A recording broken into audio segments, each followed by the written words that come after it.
ಒಂದಷ್ಟು ಯೋಜನೆಗಳನ್ನು ರೂಪಿಸಿ ಅದನ್ನು ಅನುಷ್ಠಾನಕ್ಕೆ ತರಬೇಕು, ಜಾರಿಗೆ ತರಬೇಕು ಅಂಥೇಳಿ ನಮ್ಮ ಮೈಸೂರಿನವರೇ ಆದಂಥ ಮಾನ್ಯ ಮುಖ್ಯಮಂತ್ರಿಗಳು ಅದೆಲ್ಲ ಸೇರಿದಾಗೆ ಒಂದು ಹೊಸ ಯೋಜನೆಯನ್ನು ಮೊನ್ನೆ ಜಾರಿ ಮಾಡ್ತೀವಿ ಅಂಥೇಳಿ ಹೇಳಿದ್ದಾರೆ. ಅದು ಗ್ರೇಟರ್ ಮೈಸೂರು ಅಂಥೇಳಿ. ಗ್ರೇಟರ್ ಮೈಸೂರು ಯೋಜನೆ ತಮಗೆಲ್ಲ ಗೊತ್ತಿದೆ. ಸುತ್ತಮುತ್ತ ಇರುವಂಥ ಒಂದಷ್ಟು ಹಳ್ಳಿಗಳನ್ನು ಸೇರಿಸುವಂಥದ್ದು,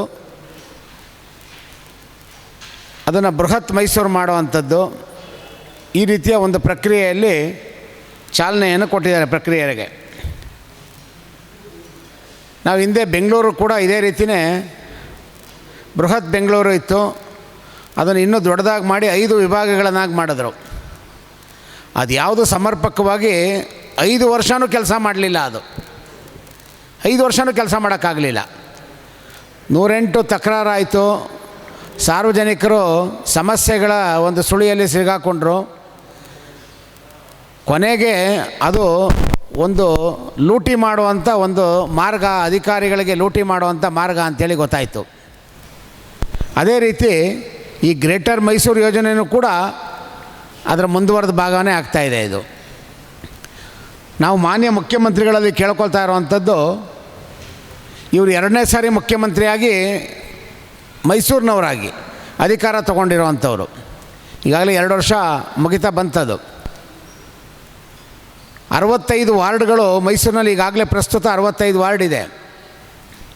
ಈ 65 ವಾರ್ಡ್ಗಳಿಗೆ 65 ಜನ ಕಾರ್ಪೊರೇಟರ್ಗಳಿದ್ದರು. ಇದ್ದಾಗ್ಯೂ ಕೂಡ ಸಮರ್ಪಕವಾಗಿ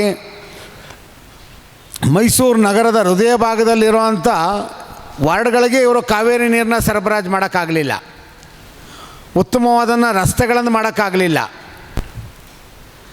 ಅದೆಲ್ಲದಕ್ಕಿಂತ ಹೆಚ್ಚಾಗಿ ಒಂದು ಪಾರಂಪರಿಕ ನಗರ ಅಂಥೇಳಿ ಘೋಷಣೆ ಆಗಿರುವಂಥದ್ದು, ಪಾರಂಪರಿಕ ನಗರ ಅಂತ ಘೋಷಣೆ ಆಗಿದ್ದರೂ ಕೂಡ ಪಾರಂಪರಿಕ ಕಟ್ಟಡಗಳಿರುವಂಥದ್ದನ್ನು ಉಳಿಸ್ಕೊಳ್ಳೋ ಅಂಥ ಯೋಗ್ಯತೆಯೂ ಕೂಡ ಜಿಲ್ಲಾಡಳಿತಕ್ಕೆ ಇಲ್ಲದೆ ಹೋಯಿತು. ಇಲ್ಲಿ ತನಕ ಅಂತ ಹೇಳಿದ್ರೆ ಮೈಸೂರು ಮಹಾನಗರ ಪಾಲಿಕೆ ಚಾವಣಿನೇ ಕುಸಿದು ಬಿದ್ದುಬಿಡ್ತದು.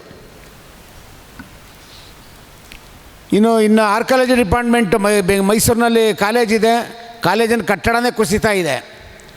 ಚಾಮರಾಜ ಡಬಲ್ ರೋಡಲ್ಲಿರುವಂಥ ಕಟ್ಟಡಗಳು, ಸಾವಜಿರಾವ್ ರೋಡ್ನಲ್ಲಿರುವಂಥ ಕಾವಾ ಬಿಲ್ಡಿಂಗು, ಜಯಚಾಮರಾಜೇಂದ್ರ ಟೆಕ್ನಿಕಲ್ ಇನ್ಸ್ಟಿಟ್ಯೂಟು, ಇನ್ನು